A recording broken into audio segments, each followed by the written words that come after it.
Here's a common scenario. You want to learn Japanese and you buy a textbook because that's the only way of learning a language that you know. And then you learn there's a test called JLPT, so you buy a JLPT workbook. And you finally pass JLPT and 5. Then you realize I still don't quite understand real-life Japanese conversations. And you think, maybe because I haven't studied Japanese enough. So you buy another workbook, you study hard, and you pass JLPT and 4. And then you realize that you still don't understand real-life Japanese. You can't even hold basic conversations in Japanese. And at this point, you've been learning Japanese for a couple of years. And then you meet somebody who is also learning Japanese, and to your surprise, despite the fact that this person hasn't been learning Japanese for a long time, they can have conversations in Japanese with Japanese people. They can even enjoy some native content such as family-friendly anime, books, manga, etc. Although their Japanese is far from advanced and they can only understand what they can understand. But when you challenge them with some JLPT questions, they struggle. So what's going on here? Well, the obvious thing is that textbooks and JLPT don't quite represent real-life conversational Japanese. Higher levels of JLPT do represent written Japanese, but when it comes to daily spoken Japanese, it's not very well represented. They teach you what I call textbook Japanese, which may be simplified to conform to their simplified explanations. So it doesn't quite have the richness of real-life conversational Japanese. They don't teach you so many common words and expressions that we use every day. But there's a more fundamental problem. Ask yourself, what exactly are you learning when you do things like JLPT workbooks? Well, you are actually learning how to answer test questions. The focus is on test-taking skills, which often involve metalinguistic knowledge such as rules and definitions that you can consciously memorize and recall. For example, I can just teach you 食べる means to eat, and 食べた is a past form of 食べる, so it means ate. This is very easy to teach and easy to remember, and if you memorize this, it can be very useful to answer test questions. Think about when you speak your language in real life. Are you thinking about rules and definitions consciously? When you say something like, "Oh, I wish I could go to Japan," are you consciously thinking about things like the difference between I hope and I wish? Because if you say, I hope I can go to Japan, it's not exactly the same as saying, I wish I could go to Japan, which implies that you actually can't go to Japan at the moment. And if you say, I wish, you have to say, I could instead of I can, because it's kind of a hypothetical situation. I actually found these examples. What do you guys think? And if you use could, you have to use an infinite verb, go, instead of went or goes. Are you thinking about those things consciously when you speak English? You're probably not, because if you are, it's gonna take too much time to say a simple sentence. This type of conscious metalinguistic knowledge is called explicit knowledge. It's something you can consciously explain, memorize, and recall. But when we speak our language, at least most of the time, we're not using this type of explicit knowledge. We are actually using what we call implicit knowledge, where we can't quite consciously explain, memorize, or recall. Do you know how native speakers typically can't really explain how their language works? Because what we have in our brain is actually implicit knowledge that we can't quite consciously explain. This is a very intuitive kind of knowledge. And that's why we can speak our language naturally without thinking about rules and definitions consciously. But because of that, we can't quite explain it consciously. So if you want to be proficient in Japanese so that you can understand and speak Japanese, what you need is acquiring implicit knowledge rather than just memorizing explicit knowledge. But here's the thing, explicit knowledge doesn't quite automatically turn into implicit knowledge. Just memorizing metalinguistic knowledge and practice using it isn't enough to acquire implicit knowledge. The key word here is automatically, because some people think that metalinguistic knowledge can be useful in some situations, at least indirectly, to acquire implicit knowledge. But a typical approach where you learn explicit metalinguistic knowledge and practicing it isn't enough. This is called behaviorism, And it's been demonstrated a long time ago that it can't quite explain how we acquire second languages. It's not hard to understand why if you understand the nature of human language, because you simply can't consciously explain most of a language in a humanly digestible way. For example, Japanese particles like wa, ga, ni. There's simply no rules that you can use to get the correct particle every single time, because those particles are way too complex and way too ambiguous. I have an entire book that attempts to explain wa and ga.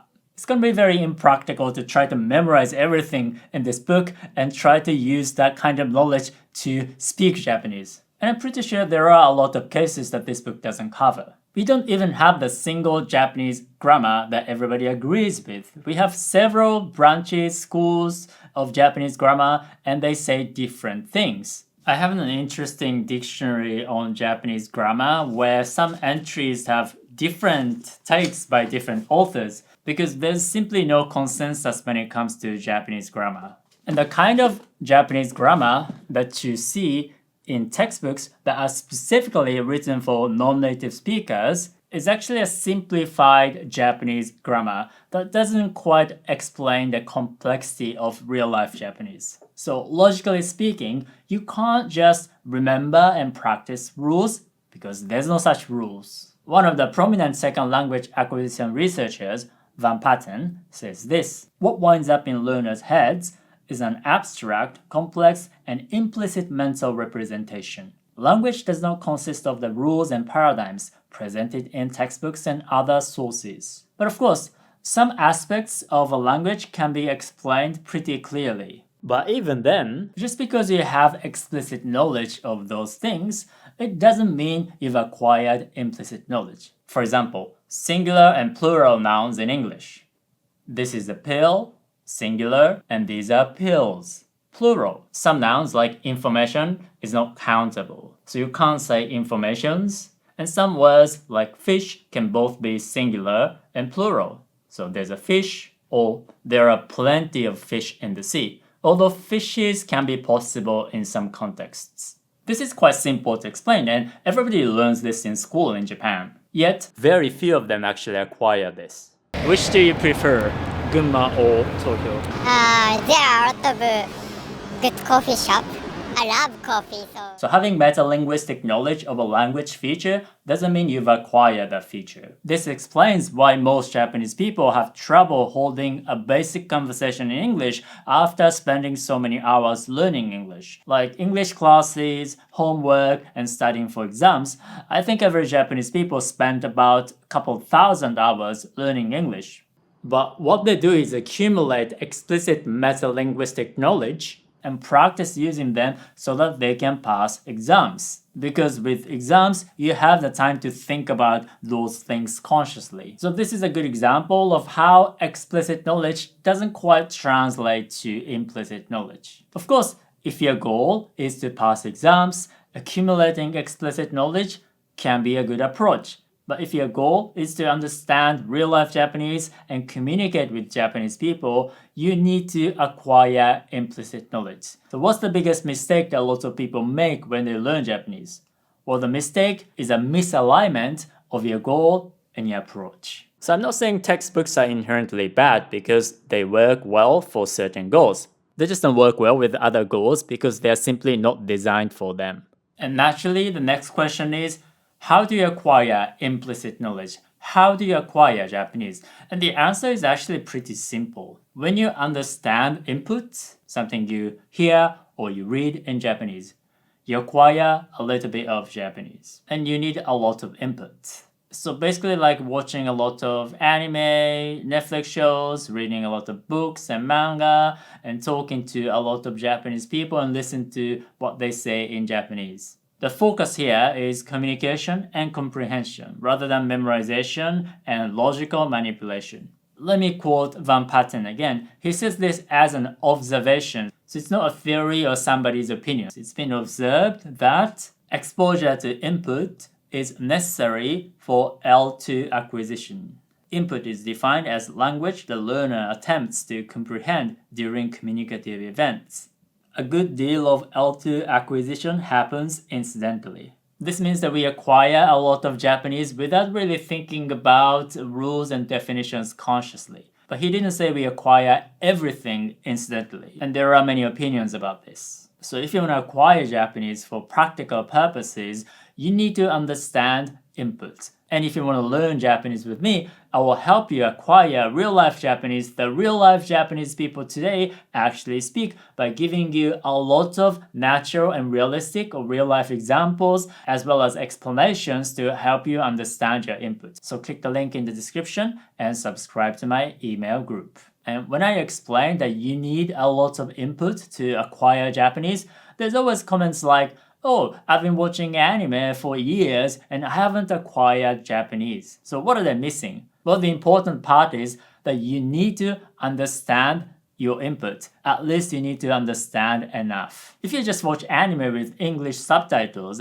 and if you read the subtitles, of course you're not going to acquire a lot of Japanese because you don't understand what they say in Japanese. And I'm not talking about passive immersion like you passively just watch something without doing anything else. Because if you don't understand your input immediately, maybe there's something you can do to understand your input. And that leads me to the next topic. How do you understand your input, especially if you are a beginner? So explicit knowledge doesn't quite automatically turn into implicit knowledge, but maybe you can use some explicit knowledge to help you understand input, and by understanding input, you will acquire some Japanese. And researchers have different opinions about how explicit knowledge and implicit knowledge interact with each other because there's no clear answer. This is called interface issue.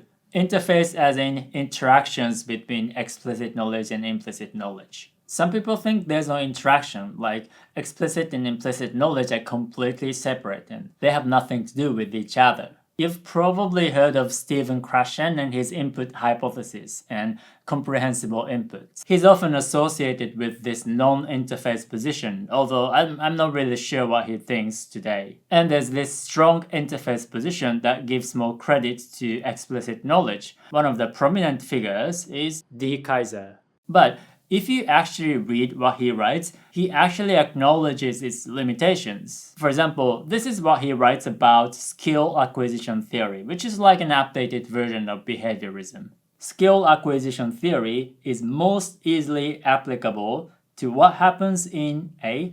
high aptitude adult learners engaged in B. the learning of simple structures at C. fairly early stages of learning. So basically, if you're really good at learning languages, as in understanding some grammatical concepts, you can practice some simple structures until you feel comfortable using them without really thinking about it. But this applies to very early stages when you are just like a complete beginner, but after that, you still need a lot of input to acquire implicit knowledge. So skill acquisition theory, according to D. Kaiser, doesn't deny the observation that we need input to acquire a language. And it makes sense considering the fact that most part of a human language can't be reduced to simple rules. So in reality, most people have a type of weak interface position that says explicit knowledge can be helpful in some situations, but its roles are quite limited. And as an experienced language learner who've learned several languages, I can totally relate to this position because I feel like there were some situations where explicit knowledge was useful for me to process input. But I've also acquired most of what I've acquired without explicit knowledge. And there's a lot of research on this topic. For example, this study shows that explicit feedback, like correcting your grammar, can be helpful for acquisition compared to more implicit feedback, although this is hardly conclusive. And if you have tried correcting somebody's grammar, you know this is not straightforward at all. You can be correcting somebody's grammar and they can keep making the same mistake over and over again. But I think it's fair to say that explicit knowledge can be useful in some situations for some people. And at the same time, benefits of purely focusing on explicit knowledge are questionable. There's a very interesting study about mechanical drills. It's interesting because textbooks have a lot of them. Genki has a lot of them, and Minna Nihongo has a lot of them. And mechanical drills don't focus on meanings. You can often answer those questions without even understanding what the sentences mean. For example, Genki has this exercise. Change the following phrases into Thai sentences. The focus is purely on the form. You can even use a completely made-up word that doesn't mean anything. I can use a bullshit word, bamu, which doesn't mean anything because it doesn't exist. Can you change a sentence, Nihon ni bamu, into a Thai sentence? Yes, you can. はい、日本にバミたかったです。Which doesn't mean anything, so mechanical drills are like this. And this study concludes that drills are not necessary. And in some cases, drills can impede acquisition. And he also says, as far as acquisition is concerned, drills are simply unnecessary and at best a waste of time for the development of communicative language ability.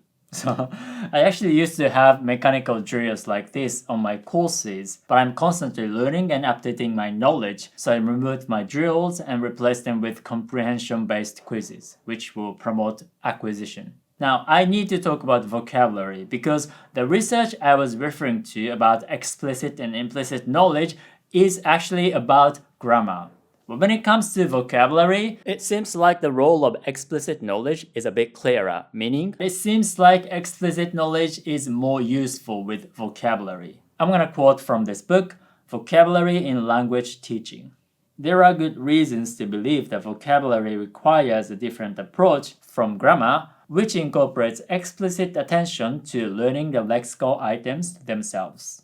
Of course, it's not enough to just memorize dictionary definitions to fully acquire words, but learning dictionary definitions can be a good first step. There are some studies that suggest that compared to just reading a text without really looking up any words, knowing some dictionary definitions first can help you acquire the words more. And also, it seems like just guessing words from the context is not as effective as many people think. So I think looking up words in the dictionary can be helpful. But then again, just like grammar, academically speaking, there's a lot of things that we don't know. Still, these are very interesting topics, so if you are interested in them, I recommend reading these books.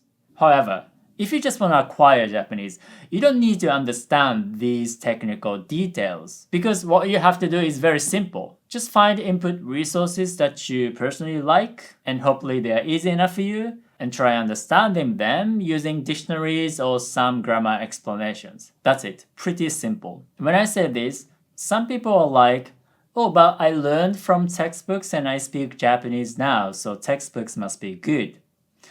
Do you see the logical fallacy here? Well, there's a causal fallacy here. Just because B happens after A, it doesn't mean A caused B. You get sick, you pray, and you get better. Is it because you pray that you got better? No, it's probably because of your immune system.